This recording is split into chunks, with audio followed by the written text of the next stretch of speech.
Howdy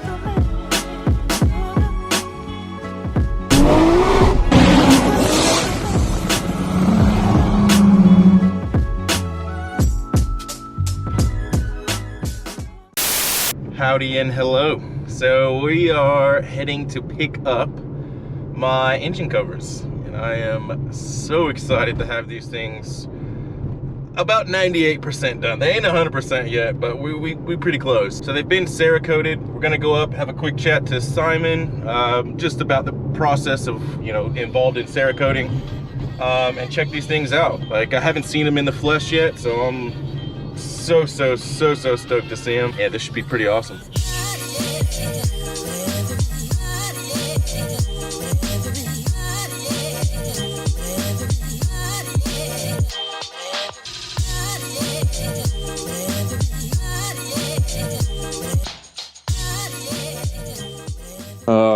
I gotta look at this thing in the sun again.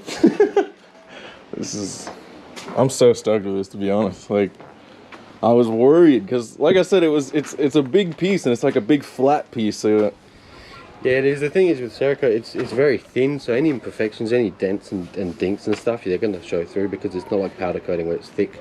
Oh yeah. Speaking of, so I had this. Oh, I'm in the sun. Yeah, I got that. But I had this piece custom made to remove this indent, and they had to weld a bit in. And as you can see, I don't know if you can pick this up or not. There's like a couple of pinholes still there, and that is not from the Cerakote. That's just imperfections in the metal, and because the Cerakote is so thin, it's obviously going to pick that up and, yeah, that's right, not fill it. So I mean, we could have filled it, but obviously at different expansion rates, so we need to fill it with exactly the same alloy, whatever this is made of, because obviously this will expand and contract, and the Cerakote kind of won't. So I mean, it does have flex. Cerakote has about a 36% flex in it, so if you had it on a flat piece of bar and you bend it at 40%, then it'd start to deteriorate, start to fail. But there's not a lot of parts you'll be bending at 40%. Yeah. Originally, when I decided to do this, I was looking at a bunch of Instagram posts that he's got, and the triple tree up here for the bike is what I saw in this color. And then I saw some wheels, I think you did?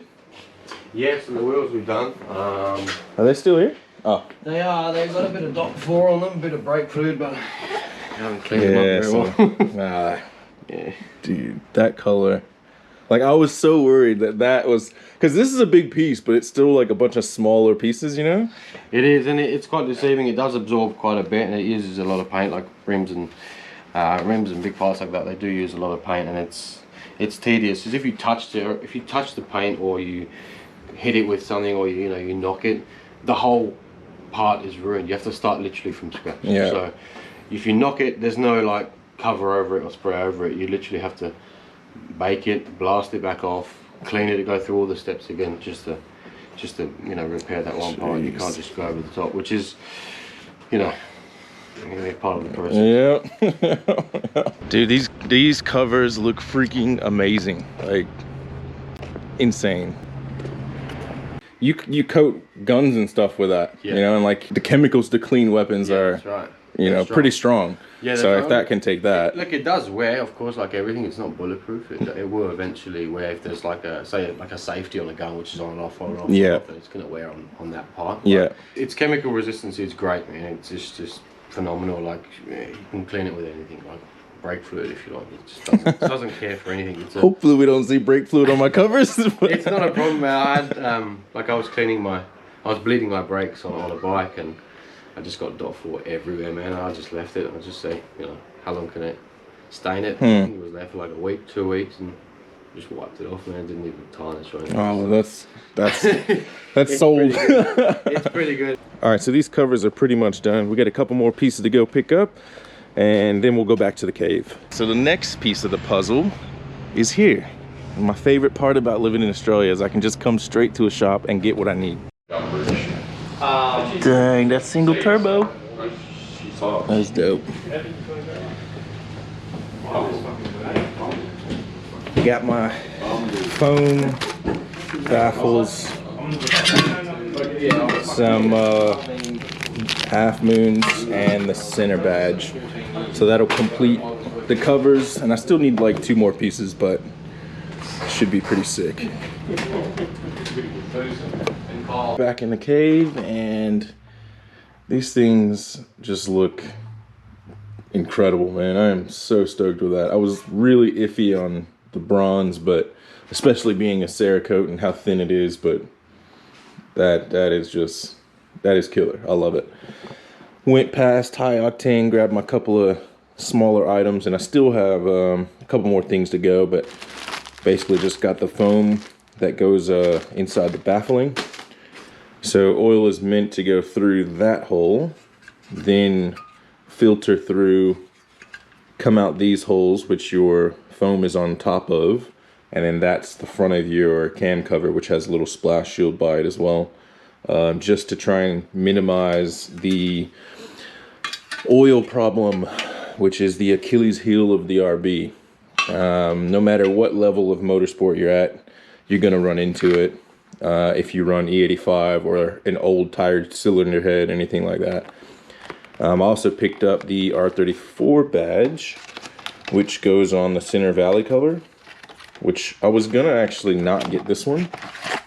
Let's take this thing out for you.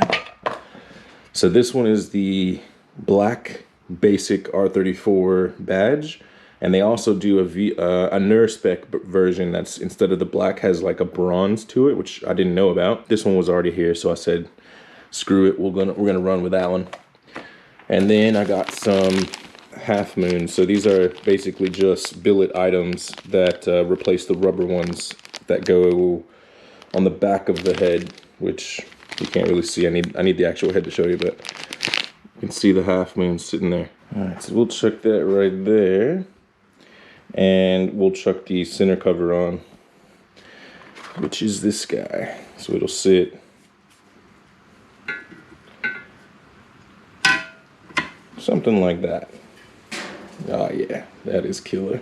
Dang, it almost looks cardboard box brown, but it's not. It's not. All right, and there we go. That boy is on there. So much better with the black. Somebody asked me why I left this unmodified already, and answer's pretty simple. I don't necessarily like it flushed, like deleted. There's this metal GTR plate that goes right here, and I think it looks fantastic, so I'll leave this where it is, use this to kind of do a little wire tucking if I need to, and then that metal plate will sit right there, which should set, you know, more of the colors off really nice at the end. Got my E85 safe foam.